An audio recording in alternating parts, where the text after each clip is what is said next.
बिजनौर जिले में भाजपा के दो बड़े नेताओं के बीच चल रही जुबानी जंग के बाद अब राजा भारतेंद्र की भी प्रतिक्रिया सामने आई है। बता दें कि सदर विधायक पति मौसम चौधरी ने प्रेस कॉन्फ्रेंस कर राजा भारतेंद्र पर कई गंभीर आरोप लगाए थे, जिसके बाद इस मामले में राजा भारतेंद्र की भी प्रतिक्रिया सामने आई है। देखिए क्या कुछ कहा राजा भारतेंद्र ने। सर आपको बताना पड़ेगा क्या कहा उन्होंने क्या नहीं।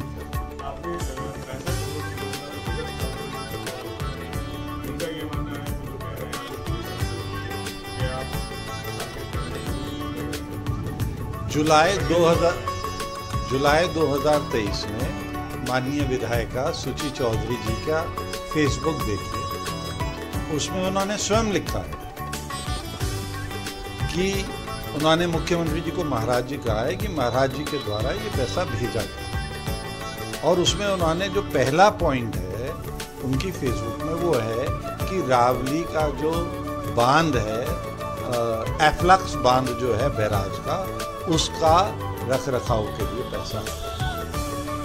जैसे आप जानते हैं वो बांध बिल्कुल कटने वाला था, भगवान की कृपा से ही बचे। मैं बहुत बहुत बधाई देना चाहूँगा प्रशासन को और सारे विभाग और उन गांव वासियों को जिन्होंने दिन रात मिलकर, उन गरीब बेचारे बंगालियों ने जिन्होंने दिन रात एक करके और इसे रोक दिया, गंगा जी को रोक दिया। नहीं तो ये अगर बांध टूट जाता साहब तो पानी कहाँ तक आता है इसकी हम कल्पना कर सकते, कितना नाश होता है इसकी भी हम कल्पना कर सकते। तो इस वजह से ये प्रश्न उठाना कि आखिरकार सरकार के द्वारा, मुख्यमंत्री के द्वारा चिंता जताई गई थी, उन्होंने ये पैसा भेजा था। उन्होंने तो अभी कुछ दिन पहले ये भी आदेश दिए हैं कि इनकी निगरानी की जाए, जितने भी डैम हैं हमारे, जितने भी बांध है हमारे, इनकी निगरानी रखी जाए, कहीं ये कहीं टूट ना जाए। तो मुख्यमंत्री और सरकार सचेत है। प्रश्न ये है कि जो मुख्यमंत्री के आदेशों का क्रियान्वयन कर रहे हैं जमीन पर, जिले में, उन्होंने ये कार्य क्यों नहीं किया? बाढ़ नियंत्रण विभाग ने ये कार्य अभी तक क्यों नहीं किया? बैराज के जो रख रखाव का कार्य कर रहे हैं ये उन्होंने कार्य क्यों नहीं किया? ये प्रश्न उनका है, मैंने तो किसी का नाम नहीं लिया। ये प्रश्न उनका है। कहाँ से हमें सूचना मिल रही है? माननीय विधायिका खुद अपने फेसबुक पे लिख रही हैं।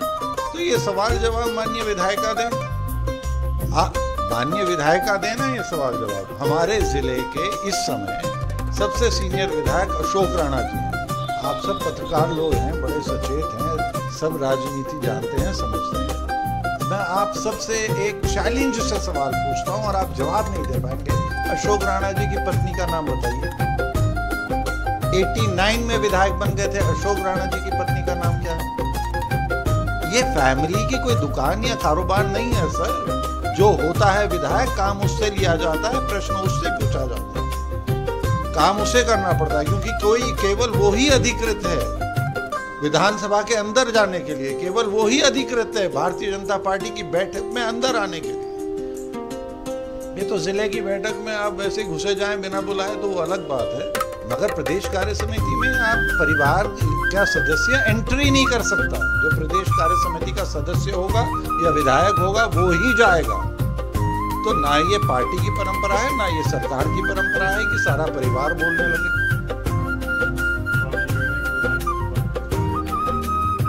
वो करनी चाहिए, मगर वो आप खुद ही जवाब दे रहे हैं कि वो प्रेस कॉन्फ्रेंस इसलिए कर रहे हैं क्योंकि वो पति हैं।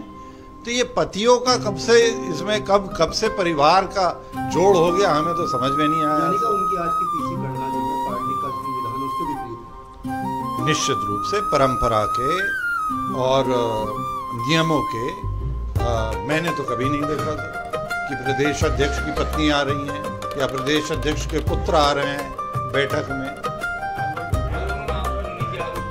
अच्छा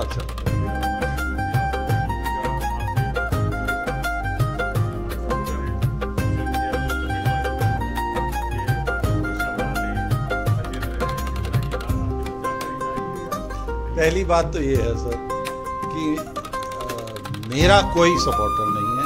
मैं 91 से भारतीय जनता पार्टी का कार्यकर्ता हूँ और मेरी पार्टी के जितने भी कार्यकर्ता हैं वो सब समकक्ष हैं। कुछ समय के लिए पार्टी हमें सिर्फ व्यवस्था चलाने के लिए कोई पद दे देती है। मैं भाग्यशाली हूँ सर, मैं MP बना, मंत्री बना, MLA बना, ये पद मुझे मिले। जब नहीं होते तो हम सब समकक्ष कार्यकर्ता हैं। हम में से कोई बड़ा नहीं है, कोई छोटा नहीं है। कुछ दिनों के लिए सिर्फ व्यवस्था के लिए हमें बड़ा मान लिया जाता है, केवल व्यवस्था के लिए। मेरा कोई कार्यकर्ता नहीं है सर, हम सब भारतीय जनता पार्टी के कार्यकर्ता हैं। और केवल भारतीय जनता पार्टी के कार्यकर्ताओं को नहीं, ये तो हर बिजनौर के वोटर को, हर जिले के वोटर को, हर प्रदेश के निवासी को ये हक है कि वो पूछे कि ये 65 करोड़ रुपया जो माननीय मुख्यमंत्री जी ने यहाँ के गरीब किसानों के लिए भेजा था, उनकी भूमि कट रही है, उनकी कृषि भूमि कट रही है, उनके घर बह जाते हैं, उनके गांव बह जाते हैं कट कट के, ये क्यों नहीं लगा? कार्य के नाम पर हमें दिखाया जा रहा है एक प्लास्टिक की चद्दर, वो फट चुकी है, 1 साल पहले लगी थी, अभी फट गई। उसे कह रहे हैं ये जियो ट्यूब है, साहब कुछ ही नाम दे दीजिए। वो फटी क्यों 1 साल में? जो 20 साल पहले मेरे टाइम पे ठोकर लगाई गई थी, जिसे इंग्लिश में कहते हैं बोल्डर स्टड, वो आज भी खड़े हुए हैं। वैसे बोल्डर स्टड क्यों नहीं लगे? 1 करोड़ रुपए में भी अगर एक स्टड लग जाता, 65 करोड़ से 65 स्टड अगर लग जाते तो इस जिले में कभी कटान ना हो। मैं तो प्रश्न पूछ रहा हूँ, जवाब मेरे ख्याल से आपकी बात बिल्कुल सही है कि जवाब तो सिंचाई विभाग को देना है। ये बेचारे बीच में ये क्यों उलझ गए? क्या बात है? कोई दाल में काला है क्या सर? मैं क्यों बताऊं सर? मैं तो प्रश्न पूछ रहा हूँ। मैं आपसे बिल्कुल सहमत हूँ। उत्तर तो सिंचाई विभाग भी नहीं, सिंचाई विभाग के बाढ़ खंड द्वारा आना चाहिए। ये बाढ़ खंड का काम, सिंचाई का नहीं है। ये तो सिंचाई विभाग के जो बाढ़ नियंत्रण का काम है, उसमें जो अधिकारी हैं, कुछ मुरादाबाद में बैठते हैं, कुछ धामपुर में जो यूनिट है वो मेरे द्वारा जब मैं मंत्री था, ये उन्हें देना चाहिए जवाब। उसका क्रियान्वयन करना ना करना, उसकी डिटेल देना, ये उनका काम है।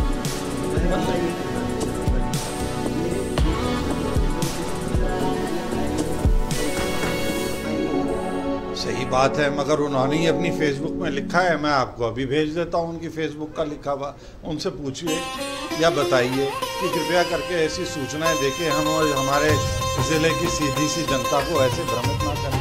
अगर नहीं भेजा था और अगर ये काम नहीं था तो उसमें पहला बिंदु लाल लिखा, लाल स्याही से लिखा, पहला बिंदु लाल इंक से है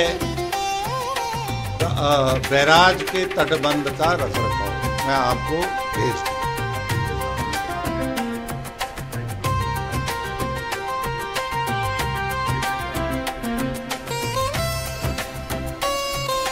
हमें काम से मतलब है। माननीय मुख्यमंत्री जी द्वारा जो एक भी पैसा भेजा जा रहा है वो जनता के काम में, जनता के सदुपयोग में, गरीबों के लिए लगे, क्योंकि उन्हें गरीबों की चिंता है। ऐसा ईमानदार प्रधानमंत्री और मुख्यमंत्री ना देश ने कभी देखा, ना कभी देख पाएगा। मुख्यमंत्री जी की बहन एक चाय का ढाबा चलाती हैं हाईवे पे उत्तराखंड में। प्रधानमंत्री जी की माँ जब आखिरी बार वोट डालने गई तो वो साइकिल रिक्शा से गई। ऐसे ईमानदार प्रधानमंत्री और ऐसे ईमानदार मुख्यमंत्री का काम, उनका दिया हुआ पैसा यहाँ ज़मीन पर ना पहुँच पाए, तो ये हम सब भारतीय जनता पार्टी के मतदाताओं की, वोटरों की और सारी जनता की जिम्मेदारी है कि हम इस पे शासन की और सरकार की नज़र डलवाएं। मैं निश्चित रूप से जांच की मांग ऊपर तक करूँगा और मुझे पूरा विश्वास है इस काम में जांच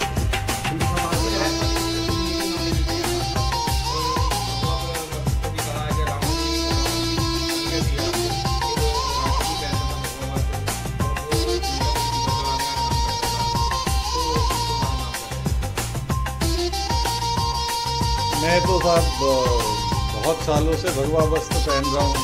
एक बात ये कुर्ता पहन रहा हूँ। दूसरी बात ये है कि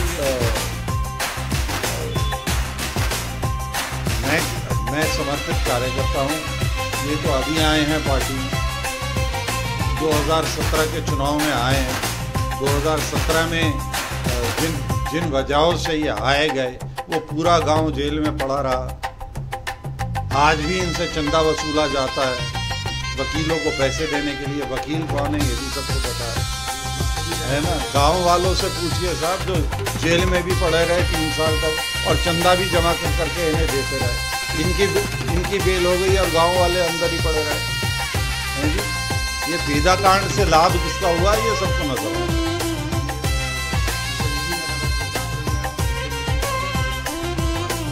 मुख्यमंत्री की कार्यशैली पे तो कोई मूर्ख ही सवाल उठाएगा, और मेरे जैसा समर्पित कार्यकर्ता जिसने, उन्होंने बिल्कुल सही बात यही, जिसने अपना रंग भी पार्टी के आज से नहीं इतने सालों से एक ही रंग का कुर्ता पहन रहा हूँ। जब ऐसे व्यक्ति पे ये प्रश्न उठा रहे हैं तो मैं इनका, ऐसे लोगों का जवाब देना भी उचित नहीं समझता। और जो अन्य बातें उन्होंने कही हैं कि अपनी सिक्योरिटी बढ़ा लो, ऐसी धमकी देना मेरी पार्टी की ना परंपरा है, ना मेरी पार्टी की नीति है, ना मेरी पार्टी का संस्कार है। इन्हें फिर से सोचना चाहिए, शायद ये गलत पार्टी में आ गए। अगर ऐसी भाषा का इस्तेमाल करना था तो और बहुत अन्य हमारी पार्टी को कुछ करना था। ये तो हाईकमांड करेगा। हमारा काम अपनी पार्टी की नीति रीति नीचे तक पहुंचाना है। पार्टी के द्वारा भेजा गया जो धन है वो घर घर तक पहुंच पाए, जन जन तक पहुंच पाए, इसकी चिंता हम निरंतर करते हैं। ये भी पार्टी तय करेगी। दावेदार चाहे जितने बन जाए तो टिकट किसे मिलेगा ये हाईकमांड तय करता है। सेंट्रल पार्लियामेंट्री बोर्ड तय करता है जो कि दिल्ली में बैठता है। उसका कोई लेना देना इन गरीबों से नहीं है। कृपया करके अपना ध्यान जब यहाँ घूमें तो यहाँ पर लगाइए, इनकी समस्याओं पर लगाइए। ये जो पैसा 65 करोड़ गायब हुआ है इसका जवाब दें, सब मिलकर इस पर काम करें। क्यों नहीं लगा?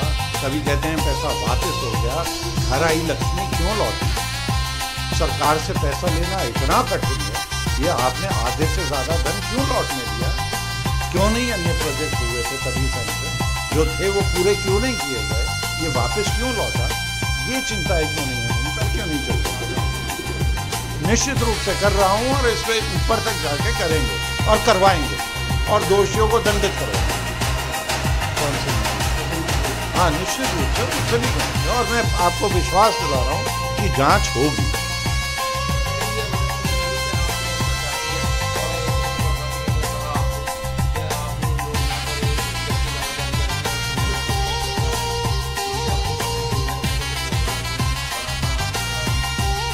मैं तो केवल इतना कहना चाहूँगा कि साहब चुनाव हिंदुस्तान में पहली दफ़ा 1937 में हुआ था।